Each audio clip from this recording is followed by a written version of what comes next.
Healthy couples, healthy life partners இதெல்லாமே வந்து family health அந்த டிவிஷன்ல வருது. ஸோ ஃபேமிலி ஹெல்த்ல என்ன வரும்?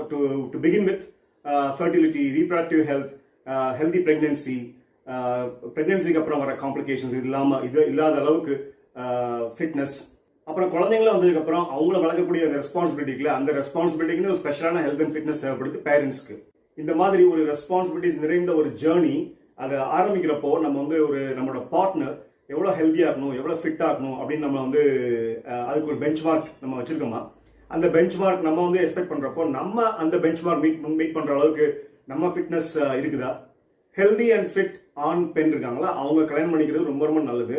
அப்படி இல்லை ஒருத்தவங்க வந்து அன்ஃபிட்டாக இருக்காங்க, இல்லை ரெண்டு பேருமே அன்ஃபிட்டாக இருக்காங்கன்னா இந்த ப்ரீ வெட்டிங் எக்ஸசைசஸ் இருக்குல்ல, pre wedding lifestyle modifications, இது மூலமா அவங்கள ஹெல்தி கப்பிள்ஸா மாத்தலாம். முக்கியமா இந்த இன்ட்ரோடக்ஷன்ல சொல்லிடுறேன், இந்த ப்ரீ வெட்டிங், சூப்பர் ஸ்லிமிங் இதெல்லாம் ட்ரை பண்றாங்கல்ல, இந்த டெம்பரரி ரிசல்ட்ஸ் அவங்களுக்கு வந்து இந்த ரிசல்ட்ஸ்லாம் வந்து நினைச்ச அளவுக்கு இல்ல, அப்படியே கிடைச்சாலும் அது டெம்பரரி, ஒரு அன்ஸ்டேபிள் ரிசல்ட்ஸ் தான், அன்ஹெல்தி ரிசல்ட்ஸ் தான். எனக்கு தெரிஞ்சு நிறைய பேருக்கு அந்த வெயிட் லாஸ், சூப்பர் ஸ்லிமிங்லாம் பண்ணுவாங்க, கொஞ்ச நாள்லயே திரும்ப அந்த வெயிட்லாம் பவுன்ஸ் பேக் ஆயிடும்.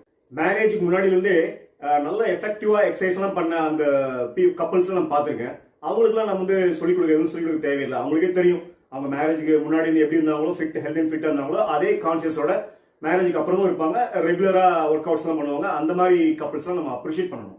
ஆனா எக்ஸசைஸ் பண்ண எக்ஸ்பீரியன்ஸ் எதுவுமே இல்லாம, ஸ்போர்ட்ஸ் எக்ஸ்பீரியன்ஸ் எதுவுமே இல்லாம கம்ப்ளீட்டா மற்றவங்க பண்றதை பார்த்துட்டு ஆரம்பிக்கிறாங்களா, ஸோ இந்த மாதிரி கப்பிள்ஸ்லாம் வந்து இந்த ஆப்பர்ச்சுனிட்டி யூஸ் பண்ணி டெம்பரரி ரிசல்ட்ஸ், தற்காலிக ரிசல்ட்ஸ் மட்டும் எய்ம் பண்ணாம, மேரேஜ் அப்ப மட்டும் நம்ம அவுட்லுக் நல்லா இருந்தா போதும் அப்படின்னு எதிர்பார்க்காம ஒரு நல்ல ஸ்ட்ராங் ஃபவுண்டேஷன் போடுற மாதிரி அந்த ஹெல்த் கான்சியஸ்னஸ், அந்த எக்ஸசைசிங் ஹேபிட் இதெல்லாம் வந்து ரெண்டு பேருமே ஒரு பிளான் பண்ணி அந்த எக்ஸசைஸ்ல ஸ்டார்ட் பண்ணிக்கலாம். இந்த பார்ட்னர்ட் எக்ஸசைஸ்லாம் பாத்தீங்களா, ரெண்டு பேரும் ஜிம்முக்கு போறதோ, ரெண்டு பேருமே வந்து வீட்லயே ட்ரைனிங் பண்றதோ, இதெல்லாம் அமேசிங் லாங் ஸ்டாண்டிங் ரிசல்ட்ஸ் கொடுக்கும்.